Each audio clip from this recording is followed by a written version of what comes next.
If You Find a Rock, written by Peggy Christian, photographs by Barbara Hirsch Lember, published by Voyager Books at Harcourt Incorporated.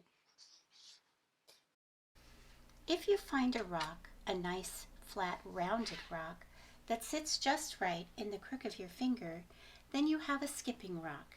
You toss it out in the water just so and see it trip across the surface, making a chain of spreading rings. Maybe you find a soft white rock, a rock that feels dusty in your fingers. Then you have a chalk rock, and you use it to make pictures on the pavement. Or you might find a big mossy rock by the side of a long, steep trail. Then you have a resting rock. As you sit down, you feel the cool moss squish beneath you. Then again, you might find a rock with a stripe running all the way around it. Trace the line with your finger. It must circle all the way. You have a wishing rock, and you whisper what you want before you throw it. If you find a rock, a big rock, by the edge of the water, then you have found a splashing rock. When it hits the surface, the water jumps out of the way, raining back down on your outstretched hands. The bigger the rock, the wetter you'll get. Maybe you find a pile of small rounded pebbles. Then you have found sifting rocks, and you can scoop up a handful and let them slide slowly through your fingers. Or you might find a rock whose water-smooth surface catches your eye. If it feels easy in your hand, then you rub it.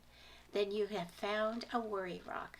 You rub it between your fingers, and your troubles are smoothed away. Then again, you might find a rock sitting in a grassy field. Push it over. You have found a hiding rock. And in the cool, dark underside live all kinds of things that creep and crawl and hide out of sight. If you find a rock, a great rock, that towers over you, then you have found a climbing rock. Hold on with your toes and fingers. Grip as hard as you can. Stretch up and pull until you reach the top, where you feel much grander than you did on the ground. Maybe you will find a twisting line of rocks sticking up out of a creek. Then you have found crossing rocks, which wait to meet your feet as you pass over the water, rushing away all around you. Or you might find a rock with a print of something else, a leaf or a shell. Then you have found a fossil rock, and you feel the shape of something that lived long, long ago when the rock was young. Then again, you could find a small rounded rock right in front of your toe as you go down the sidewalk. You have found a walking rock, and you kick it ahead of you and let it lead you home.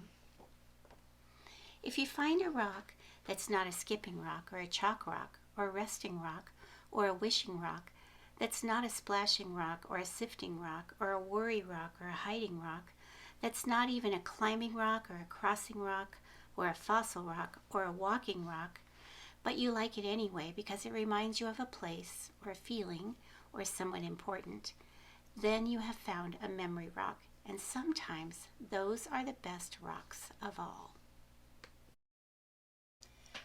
I'm one of those people who likes to collect rocks. So when I go on a walk or a hike, or when I'm on vacation in a special place, I often just pick up one or two really special rocks and bring them home with me.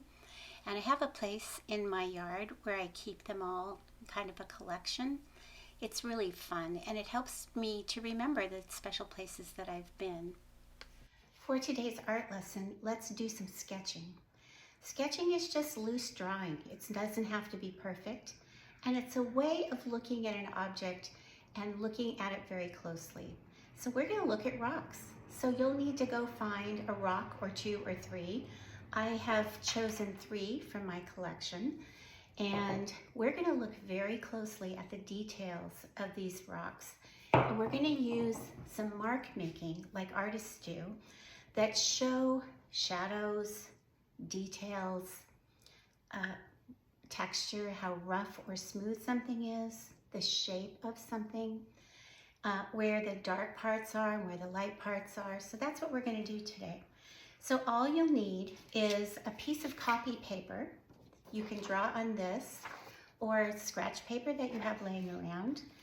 And you'll need a piece of copy paper that you can cut up. So I've cut this size paper out of my printer, and I've cut it into 6 squares. They don't have to be perfect, but it's a place for you to show the different kinds of marks that we're gonna make. Now, in the artistic world, there are lots and lots, hundreds of kinds of marks that artists use.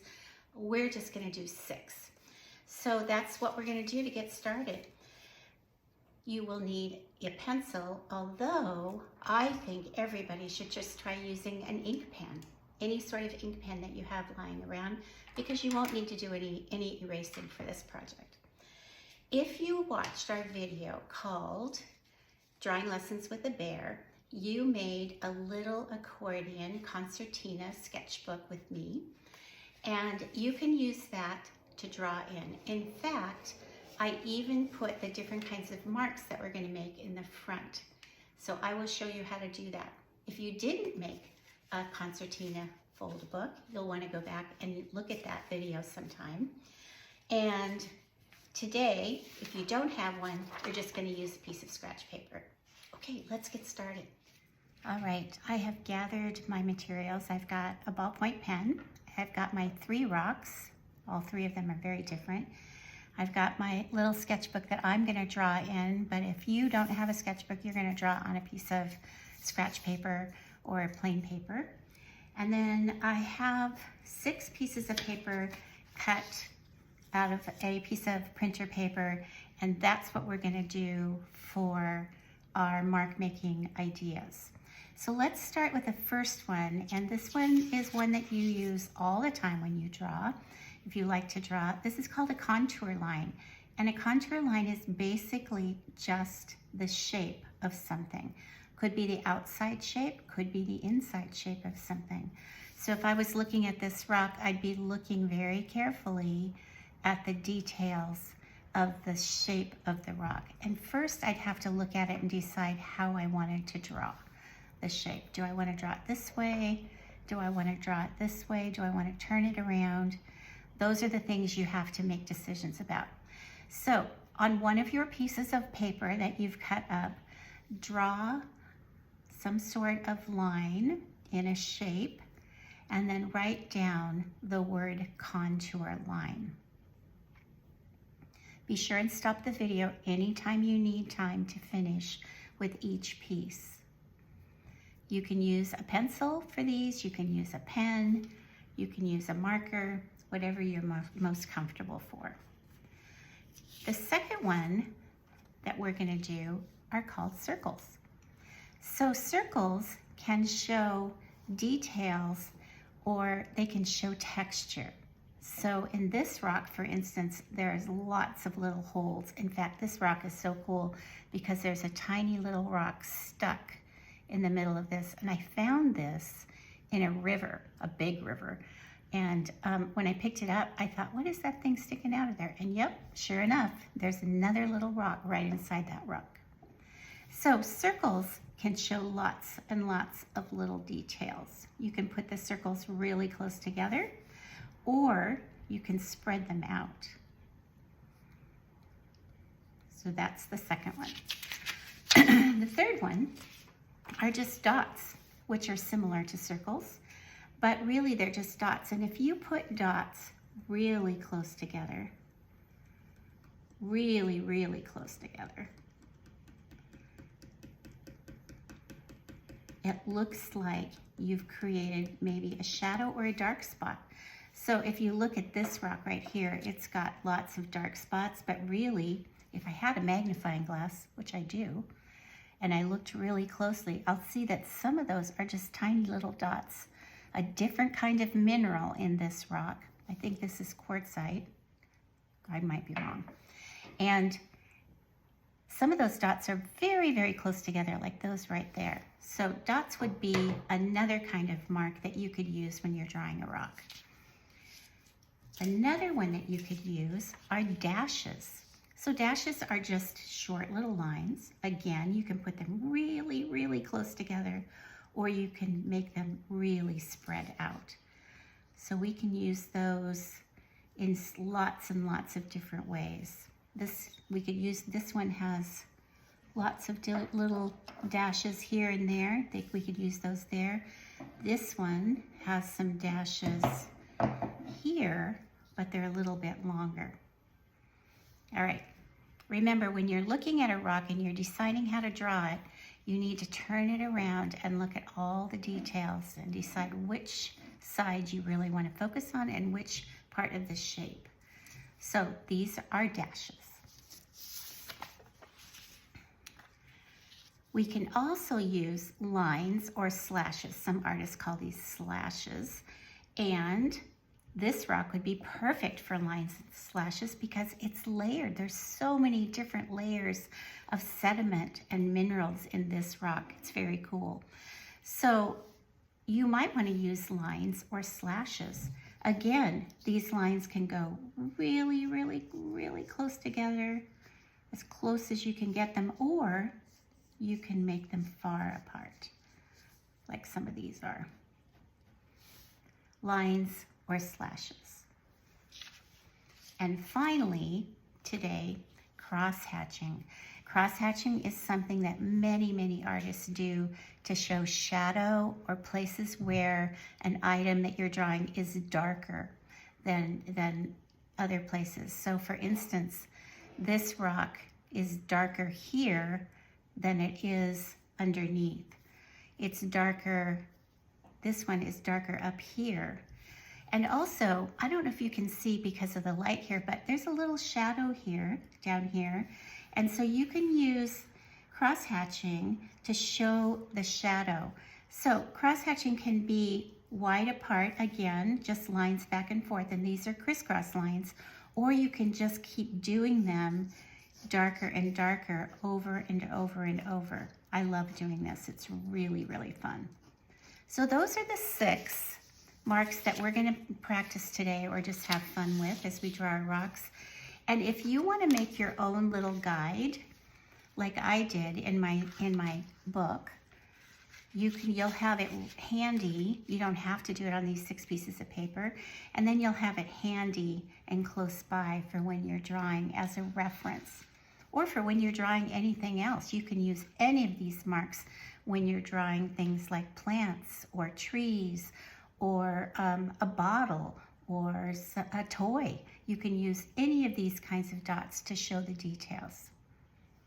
So let's get started. We're going to choose a rock and we're going to start drawing. Okay, I'm ready to go. I've got my pen. I'm going to work on this page right here, right next to my little guide.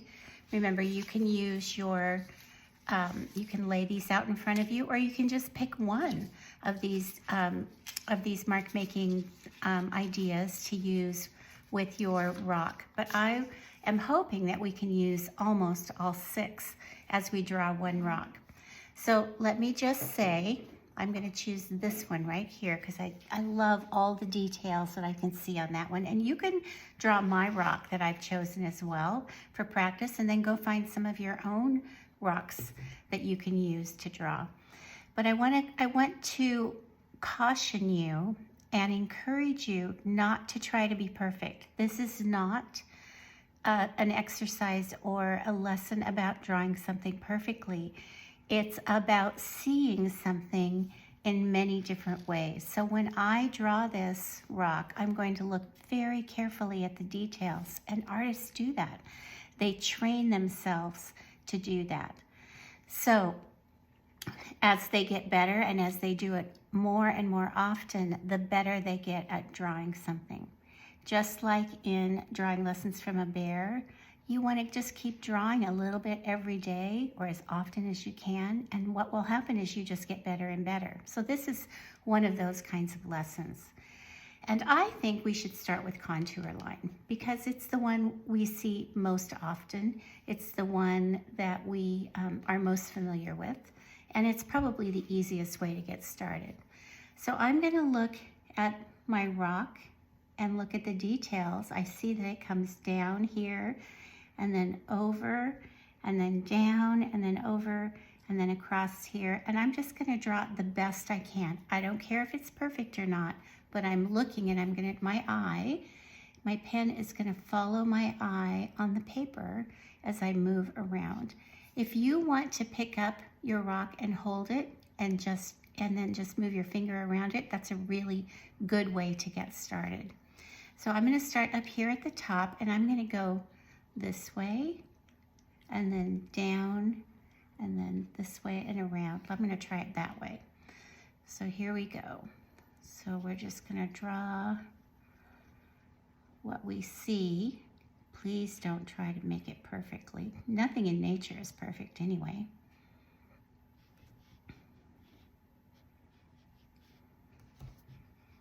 And the way you're looking at it on the camera and the way that I'm looking at it in front of me might be completely different. So yours might come out way different than mine. Okay, so there's my contour line.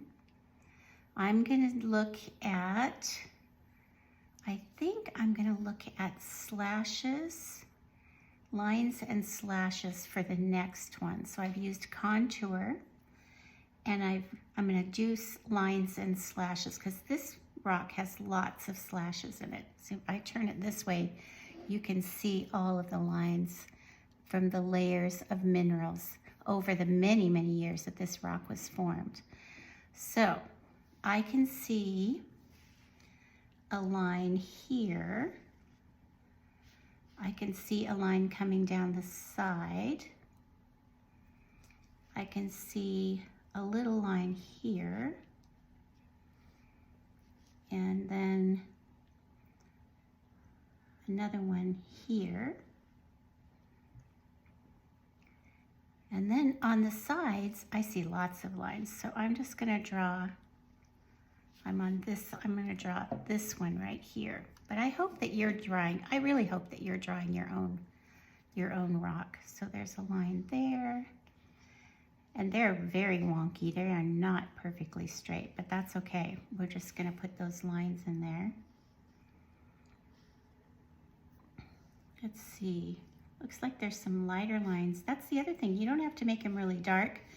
You can make really light lines to show details. I forgot there's this kind of circle thing on the top, isn't there? I'm going to use my contour line again to kind of put that circle thing on there. Comes all the way down here, and then there's actually some lines there. Okay, so I've got some lines in there. That's good. Let's see, what else do you see? Do we see dots anywhere? These look like circles. I'm going to use circles right in this space on the side right here. I'm just going to put some little circles, and I'm going to put them pretty close together, and then I'll kind of look at the shape of these circles too as I'm drawing. Okay, see how interesting that looks? There might be some circles down on this side too, but they're a little bit bigger, so maybe I'll do some bigger circles. They look like they're circles that are kind of coming out like this. Kind of fun. Let's see, maybe some circles here. No, those are lines. I'll put some more lines. Oh, there's another one, dashes. Let's do dashes, because dashes are just short lines that go together. We'll just do that down here to show that. All right, now we've used circles, and we've used some dashes. We've used a contour line and some slat lines and slashes. We need, well, let's see, what else could we do? I'm really excited about doing some cross hatching. So this area right here is really dark. It's much darker. And then this piece right here is much darker. So let's do some cross hatching right here. And I'll start going this way. And then remember, these are crisscross lines, so now I'll go this way. Now, if you draw your rock a little bit bigger, of course, your lines and your slashes and your circles might even be bigger. So let's see, let's do one more. Show the dark parts there. And then there's some dark parts in here on the side here. So I think I'll do some more of those here. I'll just do them around this little circle part. And remember, the more lines that you do across there, the darker that area gets. Now, this side over here is also darker than the rest of the rock. So I'll do some cross hatching there, and then maybe a little bit of light cross hatching right in this area, not too much. There. Okay, well, I really like the way this is coming out. The other area that I think I'd like to do some cross hatching is this little shadow right here. There's a shadow from the light. So the light's coming down from the top and the rock is blocking the light, and so it's causing a shadow right here. So I could use a contour line, very light contour line, to draw the shape of the shadow, and then I can use cross hatching to show where the shadow is on the table. That's what I'm going to do right there. The more I do things like this, looking closely, the more excited I get about my drawings, because I feel like I see things that I've never seen before. And if I were to draw this rock tomorrow, it might look completely different because I'll see details that I hadn't seen today. That's really exciting. As an artist, that's really exciting. You never know. Remember, I don't want this to be perfect. All right, what haven't we done here? We've done cross-hatching, circles, contour lines, dots, slashes and lines, and dashes. I think we've done everything. Now, if I wanted to get pretty fancy, I could take out some colored pencils or maybe even some markers and fill in this with color to make it look more interesting, but I really like this just the way it is. I might do some dashes here just to show dark, to show the dark. Maybe I'll do dashes over here to show more dark. I'll just keep adding a few more details until I'm really happy with it. And then maybe I'll go and draw another rock on the next page. And if I'm really having fun, I could just fill up this whole book with all of these rock drawings using these cool mark making techniques. I hope you had a good time learning about what artists use to show details and shadows and lights and texture. And I hope that you can find some very cool rocks to draw.